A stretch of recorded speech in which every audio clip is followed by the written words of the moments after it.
Здравствуйте, в эфире новости. В студии Луиза Хатуева. И вот чем запомнился уходящий день.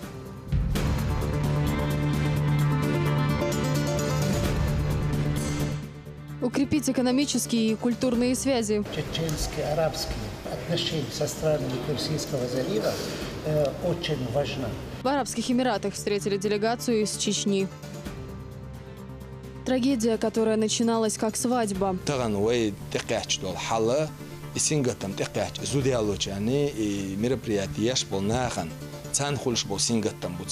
Как чеченские инспекторы борются с лихачами из кортежей.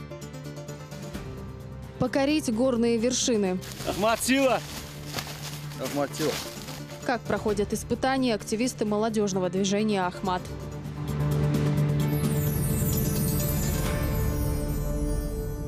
Делегация из Чечни во главе с Рамзаном Кадыровым прибыла в Арабские Эмираты с рабочим визитом. Еще в аэропорту гостей встретил министр строительства и автодорог Абу-Даби Абдулла Аль-Науайми и посол России в Объединенных Арабских Эмиратах Александр Ефимов. Главу республики сопровождали депутат Госдумы Адам Делимханов, муфтий Чечни Салах Межиев и советник главы республики Адам Шахидов. Стороны обсудили дальнейшее сотрудничество. Рамзан Кадыров подчеркнул, что с инвесторами Арабских Эмиратов у Чечни уже давно сложились не только деловые, но и дружеские отношения.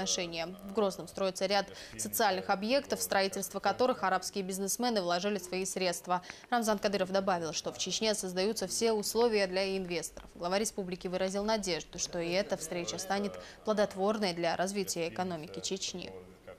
Несомненно, чеченско-арабские отношения со странами Персидского залива очень важны. Тем более, когда строится на сотрудничестве с правительствами. И нам приятно и за честь работать с вами и на официальном уровне, и на уровне граждан и в частном плане. У нас отношения с Чеченской Республикой с Абу-Даби братские такие. علاقاتنا مع إمارة أبو ظبي هي علاقات أخوية. И все, что делается Абу-Даби у нас в Грозном, это тоже братская инвестиция. وحتى الاستثمارات التي تقوم بها إمارة أبو ظبي في الشيشان هي استثمارات أخوية وليس لها بعد اقتصادي مادي. الحمد لله. Строится у нас международный университет, строится гостиница, торгово-развлекательный центр. يتم بناء مجمع تجاري مع فندق وجامعة Грозный الدولية أيضا.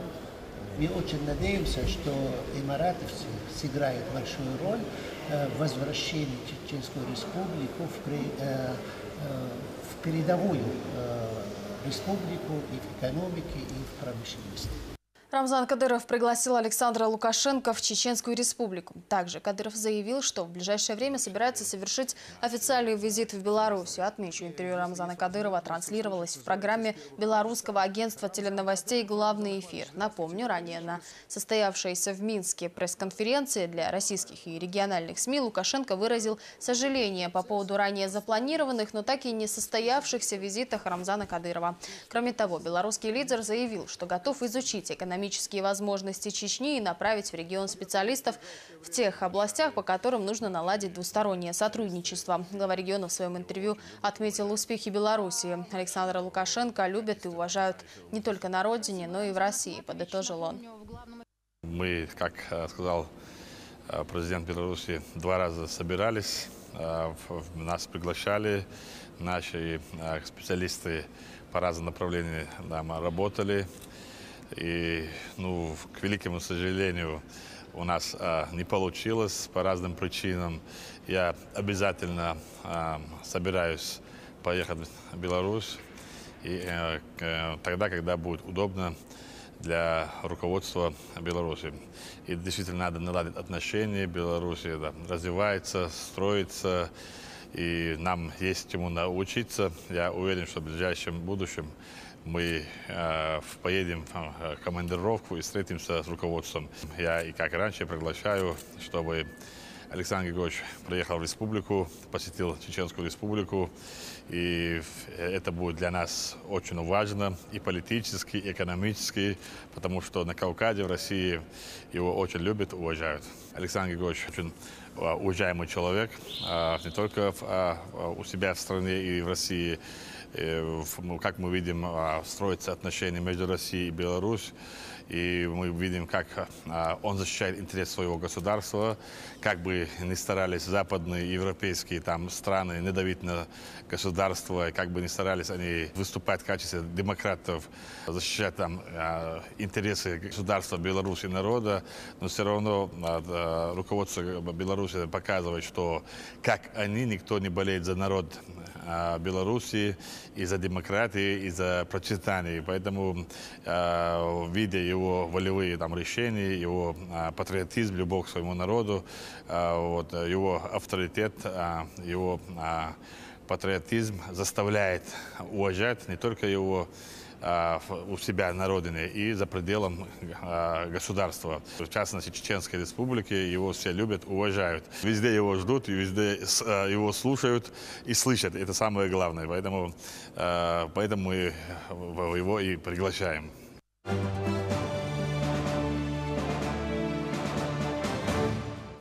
Когда традиции используют как оправдание, чеченский свадебный кортеж, как правило, состоит из нескольких десятков автомобилей. Соответственно, увеличивается и риск ДТП. Особенно, когда водители пытаются занять почетное второе место в потоке машин. Часто семейный праздник заканчивается травмами людей и разбитыми машинами. Однако закон для всех единый, он не предполагает никаких привилегий для участников свадебного кортежа. Продолжит Алхазур Керимов.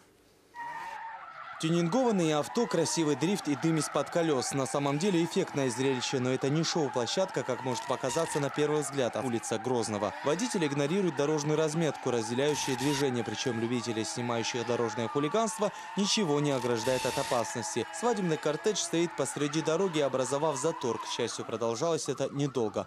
Дешевое шоу на дорогом авто обернулось для водителя временным расставанием со своей машиной. Теперь заряженный спортивный седан красуется на штрафстоянке.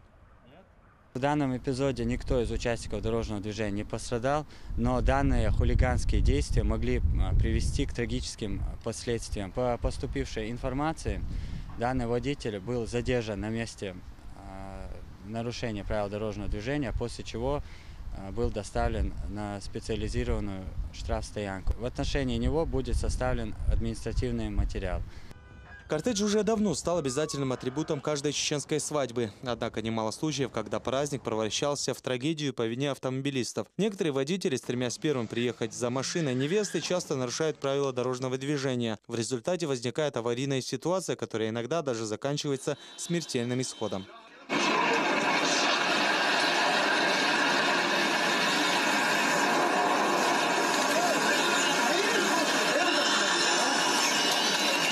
Для снижения аварийности и смертности на дорогах в республике создан специальный оперштаб. Его возглавляет спикер парламента Магомед Даудов. Благодаря мерам, предпринятым руководством региона, удалось достичь заметного снижения количества ДТП на дорогах республики. А если говорить о движении свадебных кортежей, то и вовсе свести их к нулю. На свадьбах часто у нас аварии были с 2015 года в основном. После этих частых ДТП, которые совершаются на территории республики, указанием главы республики выделены патрульная машина ДПС, которая сопровождает эту колонну, чтобы не нарушали правила дорожного движения. Также с ними совместно участвуют участковые уполномоченные. И эр был болнаха еще шеймок шмаш дакачита и зулмица далита элла. Цундела с этой целью Алла указание глава республики Сдиндуиз. После этого цадел агитам со смертельным исходом ДТП шияцвой. За последнее время дорожная полиция направила все свои силы на снижение аварийности. Активное содействие им оказывает и духовенство республики. С нарушителями проводятся разъяснительные беседы, читаются проповеди. А чтобы свадьба по вине лихачей не превратилась в похороны, эта тема рассматривается особенно внимательно.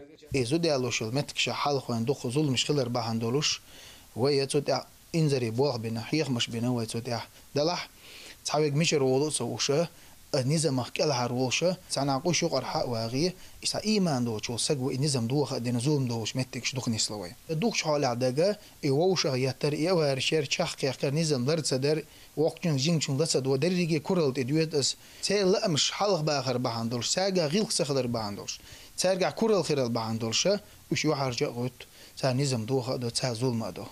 Богословы и инспекторы часто собираются вместе, чтобы обсудить, как повысить эффективность их работы. Сотрудники правопорядка отмечают, что главная цель их работы не столько привлечь к ответственности виновных, сколько предотвратить нарушение ПДД.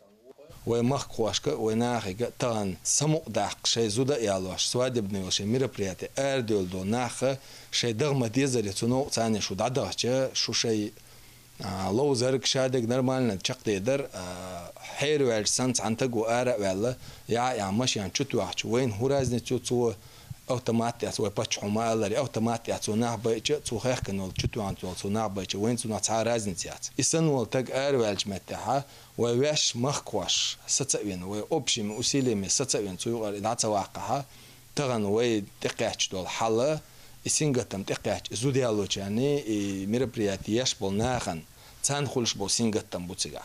С начала этого года в республике жертвами аварий стали 109 человек. По сравнению с прошлым годом статистика, разумеется, положительная, отмечают сотрудники ГИБДД. Тогда этот показатель составлял 144. Однако главная цель – свести к нулю подобные показатели. А для этого необходимо, чтобы каждый человек за рулем осознавал, какая ответственность на него возложена.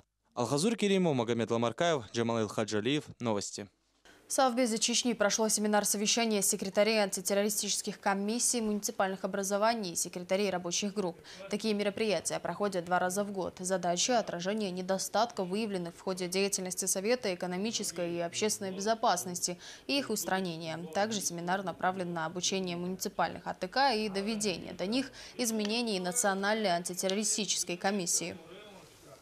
Рабочие органы в целом, они свою работу выполняют. Идет слабое отражение. Был ряд таких небольших недостатков, которые будут устранены. Кроме того, доводим до них рекомендации по оптимизации деятельности и приведению в соответствие нормативно-правовых актов комиссий в муниципальных районах и рабочих групп в министерствах.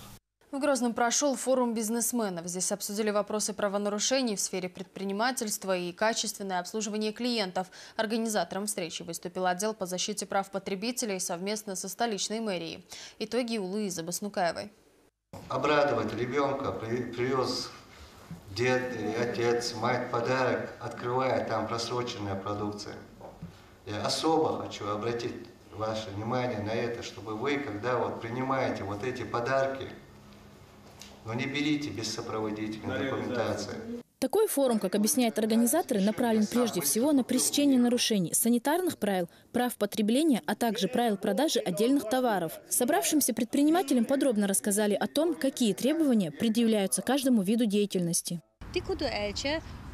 درجة أبتيك عسر واش خابة سلوري خص حبي أشكل كل ديك ديسبلين خليتا ميرس ديك ويوخ يشو يات كاكو возраста يشو أتعت сильно действующие تعت спирта содержащие همش مخولي أبتيك خل تقيت تكنش كاسن خارة قاتشم بولش توني ححية خاحيخ تعت كونسلتاسي لو صار شيء نظام نسبة لأرقز ديل الجوع دي خدر قزح بين Правонарушений и недовольных клиентов стало гораздо меньше, констатируют в Роспотребнадзоре. Здесь часто проводят разъяснительную работу, выезжая на подобные встречи. Мы совместно, управление Роспотребнадзора по Чеченской республике, мэрия города Гроза, будем оказывать практическую и методическую помощь представителям малого и среднего бизнеса. Цель – это повышение профессиональной подготовки наших предпринимателей. За ответом на свой вопрос или бесплатной юридической помощью предприниматели могут обратиться по номеру, указанному на экране. Также на этот номер могут позвонить потребители, которые столкнулись с нарушением их прав в сфере обслуживания или приобрели некачественный товар. В конце форума собравшиеся смогли задать вопросы, касающиеся их предпринимательской деятельности. А в конце встречи предпринимателям раздали брошюры, где подробно рассказывалось о всех правовых нормах, касающихся того или иного вида деятельности. Луиза Баснукаева, Магомед Мударов, Луиза Юнусова. Новости. В Минздраве республики состоялась малая коллегия с участием ветеранов здравоохранения республики. Люди с многолетним опытом работы в этой сфере говорили о проблемах в системе и о своих видениях по решению обозначенных задач. Обращаясь к ветеранам, министр отметил важность использования опыта работы старшего поколения в воспитании высококлассных специалистов. Старшие коллеги, в свою очередь, выразили готовность оказать всяческую помощь на благо развития медицины в республике. В ходе встречи было принято совместное решение о создании общественного совета ветеранов при Министерстве здравоохранения республики. В завершении встречи ветеранам вручили благодарственные письма от ведомства и конверты с денежным вознаграждением от регионального общественного фонда имени Ахмата Хаджи Кадырова. Вот это и говорит. Спасибо. Жизнь после инсульта. Житель Биноя Салам Утибигов, став жертвой этого заболевания, смог вернуться к нормальной жизни. Чтобы окончательно встать на ноги, ему понадобилось несколько месяцев в лечении и реабилитации. Бывшему сотруднику правоохранительных органов помогал и глава республики. Навестила Салам Утибигова и Ясмина Гацаева. В дом Тибиговых со вчерашнего вечера приходят соседи и родственники. Весть о том, что Саламу Тибигов делает первые шаги после 8 месяцев, которые он провел к прикованным кровати, радует не только членов семьи.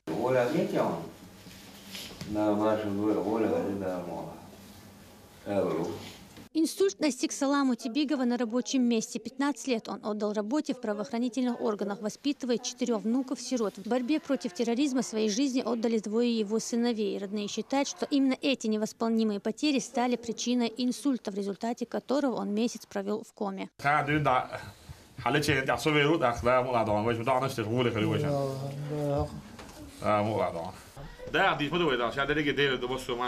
Alhamdulillah, dal hastan budan. Dei duezel ya derigi. Klasik dordan insan. Da mola. Ya khayara wa shu wal faz. Khaliwes inshallah. В мае семью Тибиговых навестил глава Чечни. С визитом Рамзана Кадырова жизнь Саламу начала меняться в лучшую сторону. Большой дом со всеми условиями семье построили за рекордные сроки. Под навесом новая машина, подарок от общественного фонда имени первого президента. Но самое главное для Тибиговых – это возможность поправить здоровье Саламу в лучших клиниках страны. Ветеран полиции уже дважды прошел реабилитацию в Национальном медико-хирургическом центре имени Пирогова. условий щорш инсульт наханжодик больницы уқаз и излечение йоцар мостома до такшаему тренажерш и шенлока махчамел лهم заниматься дойчишт جو ديكاوسر بعدك هون هوتنج حولي هالشاشة تتبول برش جو خزولي خل اشتمتشكي برخزو خاويرزنا. Дочь Мухаджир отмечает, московские врачи были удивлены динамикой восстановления отца при его диагнозе и состоянии. Это больше похоже на чудо, говорят они. Более того, дают вполне оптимистичные прогнозы. Семья Тибигова благодарит главу Чечни за все, что он делает для них.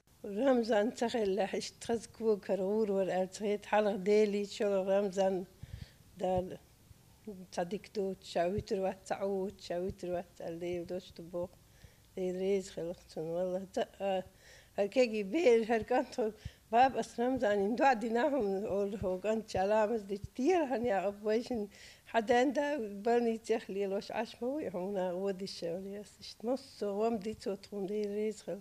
Якуб 3 года остался без отца. Воспитывает бабушка с дедушкой. Привязан сильно к Саламу. Ни на минуту не отходит от постели деда. Ухаживает за ним и радует своими успехами в школе и спорте. Якуб надеется, что на очередные соревнования по вольной борьбе любимый дедушка сможет приехать поболеть за него. А он, несомненно, порадует его победой. Ясмина Гацаева, Зелимхан Закаев. Новости. Их профессия и опасна, и трудна. Нет, сегодня речь идет не о сотрудниках правоохранительных органов. Свой профессиональный праздник отмечают телевизионные журналисты со всего мира.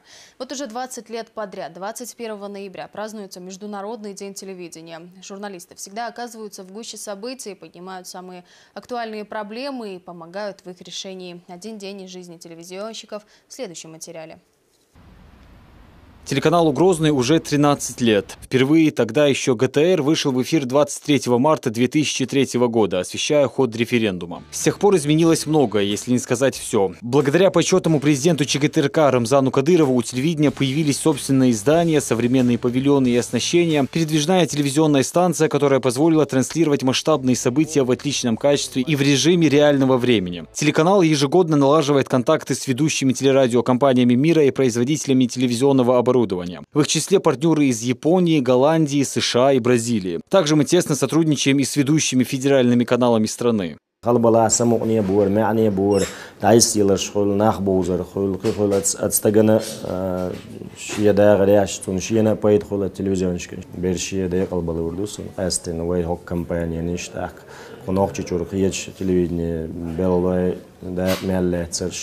Авой почетный президент компании Нохчи республикан Кюгал Волш Ларми Пача Кадыров Рамзан де Алвалурдус Назденс цу Маса Орвен Хулюч на Уастел Шиетидем Нохчуман Яда Лоч Мичхен Орцвал Изауэн يوغا دقر ديق الوقا سوق سيل خز دينش ويوق تلويني ميالول بلو دال يعبرتي المسا.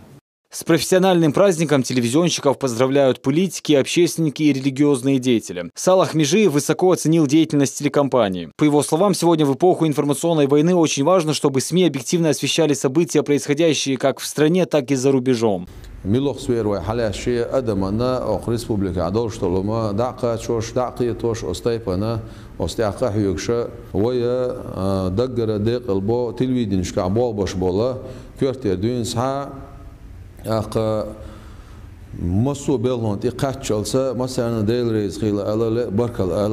Можно?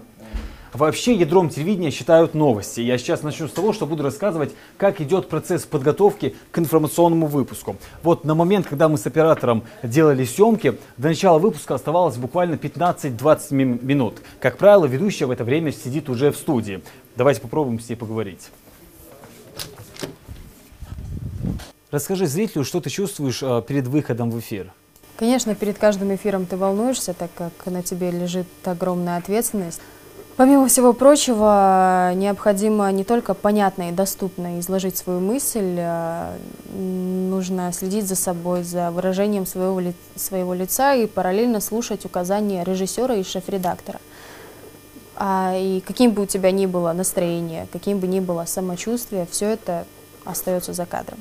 Здесь действительно не все так просто, как кажется на первый взгляд. Затем, что вы в конечном итоге видите, стоит огромный труд целой команды. Кстати, пока мы все еще в студии, расскажу немного о работе ведущего. Человек, который здесь сидит, многофункциональный. Ведущий одновременно говорит, слушает и даже приходится импровизировать, так как прямой эфир – это вещь непредсказуемая.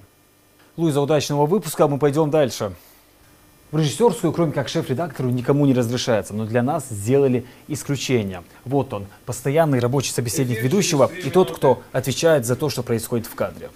Кстати, режиссер у нас вообще не общительный. Кабинет, в который мы сейчас зайдем, можно назвать телевизионной кухней. То, что корреспондент в течение дня собирает, попадает в одну из монтажек. Их на телевидении около 10, так как люди могут одновременно собирать разные материалы. Главное – успеть к эфиру. Работа в монтажке – самая ответственная часть всего новостного сюжета, потому что именно здесь материал приобретает свой готовый, завершенный вид, и зачастую здесь счет идет на секунды, бывает очень нервно. Успеваем и впритык к началу эфира, иногда репортаж просчитывается даже уже во время эфира, и на таких бешеных скоростях одновременно необходимо и следить за тем, чтобы не было никаких ошибок, ведь то, что делается руками этого человека, через несколько минут уже видит тысячи зрителей за экранами телевизоров, и если что не так пойдет, то критиков нам всегда хватает. На телевидении главных редакторов два. Вот в эту дверь особенно корреспонденты информационной редакции стучатся с некой осторожностью. Человек пристально следит за выпусками и обязательно присутствует на летучках. В нашей работе вообще бывают самые разные моменты. В процессе летучек мы обсуждаем общую работу в первую очередь. И если мы делаем замечание какому-то корреспонденту, то опять-таки мы оцениваем недоработку общую, то есть и шеф-редактора, и главного редактора, и корреспондента. Поздравляю всех работников телевидения с этим профессиональным праздником. Желаю всем журналистам, чтобы они всегда были востребованными, нужными, чтобы новости всегда были хорошими, добрыми, чтобы наши телепрограммы были зрелищными, и коллектив всегда был сплоченным, чтобы мы всегда, каждый день на работе проводили с позитивом. У людей, работающих в новостной редакции, особый ритм. Это человек, который отвечает за то, чтобы те 20 минут выпуска получились качественными. Он весь день сидит перед компьютером, возмущается, иногда выходит из себя, и к такому поведению здесь относятся абсолютно нормально. Сегодня шеф-редактор потерял голос, но не рабочий день. Говорить, к сожалению, не может. Кстати, постороннему человеку не сразу будет понятен язык между коллегами. Часто можно услышать непонятные слова, обмен репликами и выкрики. Особенно это бывает, когда не хватает корреспондентов. Но мы на это смотрим немного по-другому и называем новостной гармонией. Как обычно, на рабочем месте. Самое главное, что это именно то, что мы находимся здесь, вместе, рядом, работая в дружном коллективе. Наверное, для нас это и есть праздник. Другого праздника, как в виде какого-то выходного, мы, наверное, и не ждем. Немного другая обстановка у наших коллег по цеху. Всего на ТВ 9 редакций, и в отличие от новостийцев, рабочий день журналистов здесь проходит спокойно. Молодежная редакция. Здесь по праву работают самые креативные и талантливые. Именно они готовят проекты «Молодое лицо успеха», «Мастерская», «Рабочая смена» и другие. Само название редакции говорит за себя. Редакция детских и молодежных программ. В основном наши проекты рассчитаны на совсем юного зрителя. Это такие проекты, как «Береш, Берешки, Гибереш», «Спрошу у султана», «Мугушмяша» и для нашей молодежи. Художественная редакция, или, как говорят телевизионщики, художка. Здесь трудятся над сохранением языка и культуры. История хилдадел колили крышхена дег колили баш тотуш идеги хаж агор вой нохчи матта вой лырдештолш нохчи адтеш кечтой. А какая разница между новостями и тематическими программами, мы можем спросить у главного редактора ТВ. Я считаю, что работа одинаковой сложности в обеих редакциях, с той лишь разницей, что информационная служба выдает свой материал в тот же день, то есть иначе актуальность темы теряет. Точно могу сказать, что в каждой программе журналиста, тематической редакции, точно присутствует капля крови этого самого журналиста. Рабочий день телевизионщиков начинается рано утром, порой одним днем и не заканчивается. Впрочем, праздник у нас бывает не только в профессиональный день. Совместная работа и удачный вечерний выпуск, а самое главное, отзывы телезрителей – это самый настоящий праздник для коллектива. Саид Ахмадов, Муслим Типаев, Розана Цымаева, Ася Мараева, Хавая Дива и Ясмина Гацаева. Новости!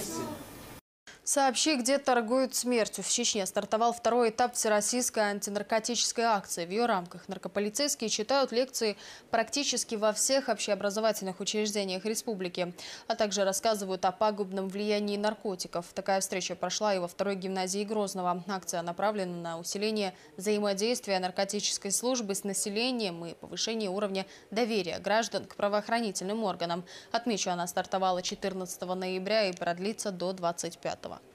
Целью данных мероприятий заключается в том, чтобы донести до нашей молодежи, подрастающего поколения, о пагубности потребления наркотических средств, психотропных веществ, а также их незаконного оборота, сбыта, хранения и так далее.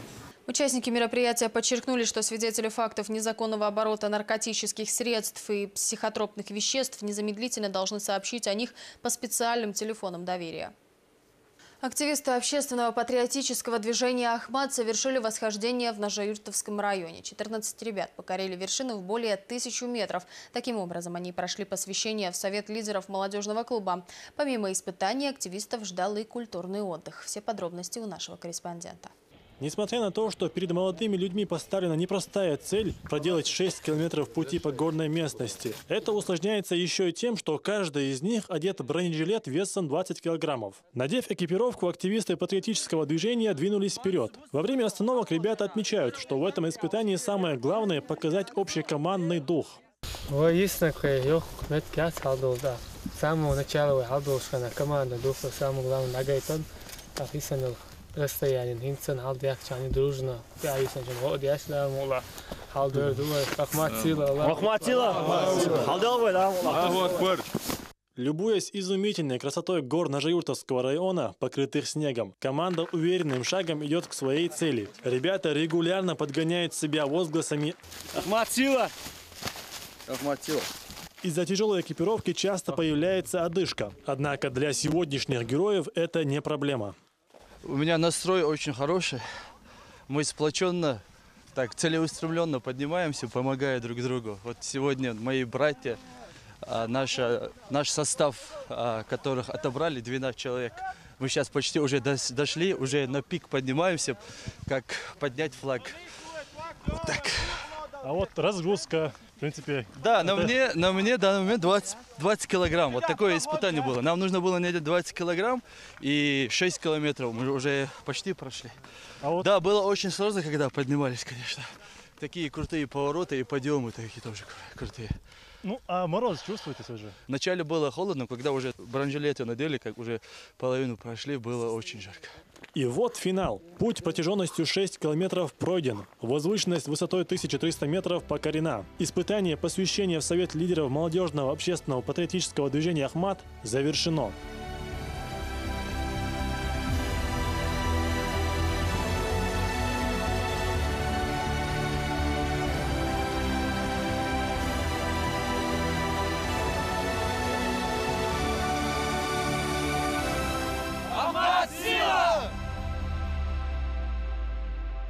Были отобраны 50 человек, самые такие посредством испытаний, экзаменов в отряд лидеров.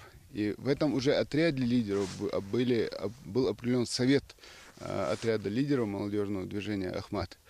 И вот эта вот небольшая группа, 14 человек. И сегодня одно из испытаний, которое направлено как на физическую выносливость, так и на психоэмоциональную. Уже с чувством выполненного долга ребята прибыли в культурно-этнографический комплекс Ширабена-Юрт. В испытании в Совет лидеров были посвящены 14 человек, но гору покорили только 12 из них. А дело в том, что оставшиеся 2 девушки. У Асет Исмаиловой и Мадины Чертоевой было свое испытание. Пока ребята покоряли гору, они были заняты готовкой, чтобы накормить сегодняшних героев. Наших покорителей вершин мы кормим национальными чеченскими блюдами. Это, конечно же, галушки с мясом, тыква в тесте, творог в тесте, хингал, щепалкш, также плов. В культурно-этнографический комплекс Ширабена-Юрт прибыла делегация, в которую вошли министры молодежи и культуры республики, а также представители администрации Наджаюртовского района. Гости пожелали ребятам успеха в работе и высказали слова напутствия.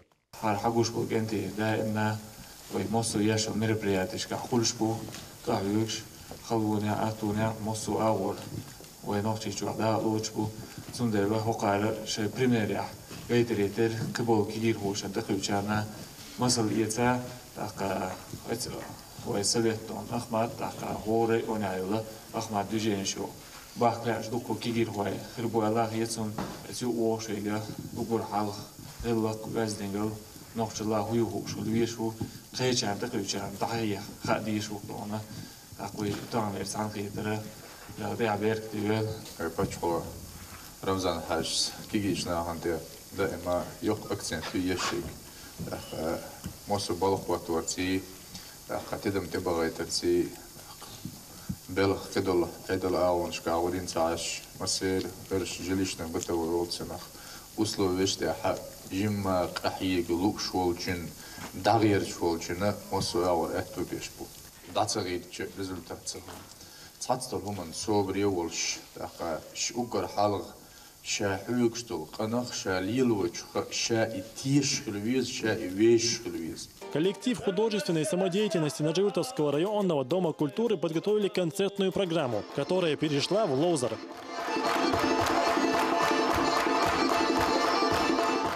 В завершении дня все 14 участников Совета лидеров молодежного общественного патриотического движения «Ахмат» посадили саженцы на территории комплекса. Из Наур Заурбеков, Магомед Мударов, Расул Мусаев и Дени Хавхаров. Новости. В Грозном прошел республиканский турнир по пейнтболу. Участие в нем приняли 8 команд. Среди любителей активного отдыха – люди разных возрастов. По итогам соревнований первое и второе место заняли участники, уже ставшие популярной команды «Грозный А». Третье место присудили пейнтбольному коллективу «Кобра». Им вручили почетные грамоты и денежные вознаграждения. А как проходили соревнования, расскажет Седа Сапарова. Когда у тебя давление снижается в маркере, в баллоне, то есть у тебя уже шары не долетают до цели и стреляют слабо.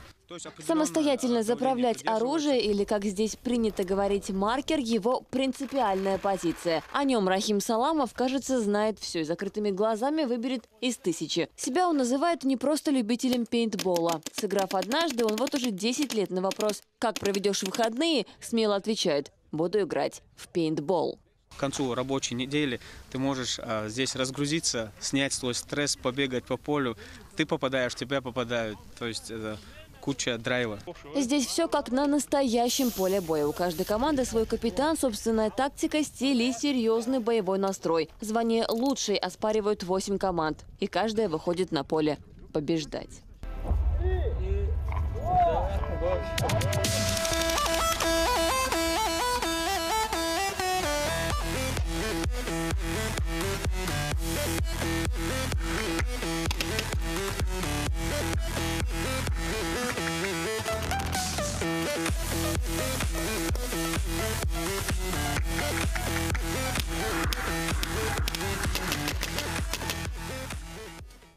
Пейнтбол стал излюбленным видом отдыха, помогающим забыть про стресс. На площадке бок о бок соревнуются учителя, студенты, предприниматели, юристы и даже чиновники. Специальная экипировка и шлем – обязательные условия игры. Ну а первая игра не для всех сложилась удачно. Попали краской, а значит, участник выбывает. Если хранить в сыром помещении, они впитывают влагу и становятся чуть больше шары. Впитывают влагу, становится чуть больше шары, и поэтому фидер не подает ствол.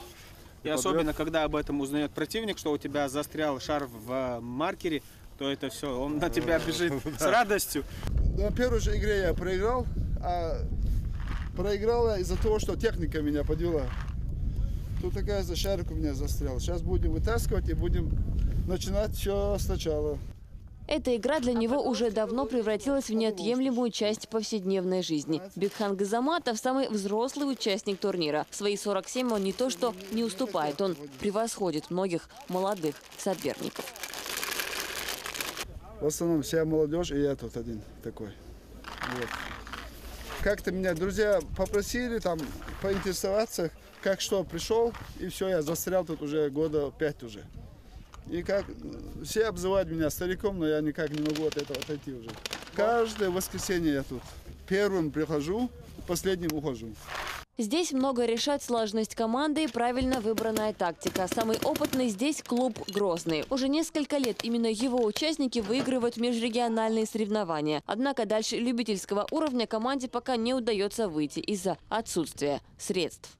Ввиду того, что нет поддержки, наша команда не может выйти на уровень спортивной игры. Нужна площадка специально под эту игру. Естественно, нужно проводить в неделю хотя бы 2 раза тренировки. И пока что у нас все на республиканском уровне.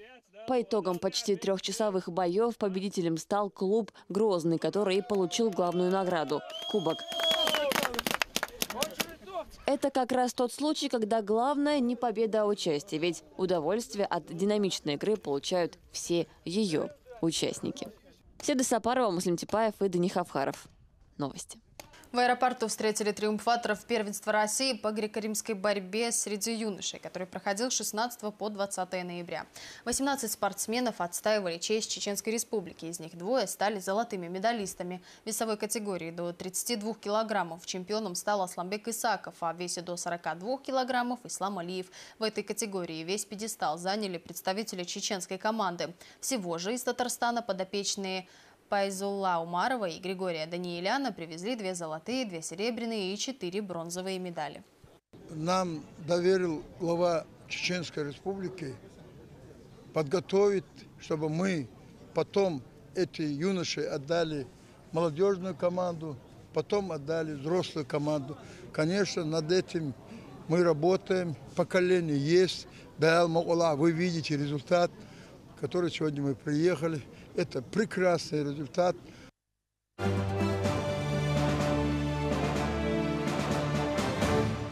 Терек и Томи разошлись с миром в 14-м туре чемпионата России по футболу. Ничей. В матче с одним из аутсайдеров лиги грозненцы набрали 25 очков. Чеченский клуб сравнялся с московским ЦСКА и делит с ним 3-ю строчку. В матче с томичами подопечные Рашида Рахимова почти всю встречу провели на половине поля гостей. Однако в завершении атак не хватило точности. Следующий поединок у грозненской команды состоится уже в субботу. 26 ноября на Ахмат-арене Терек примет лидера чемпионата «Спартак». На этом у меня все. Спасибо за внимание и всего доброго.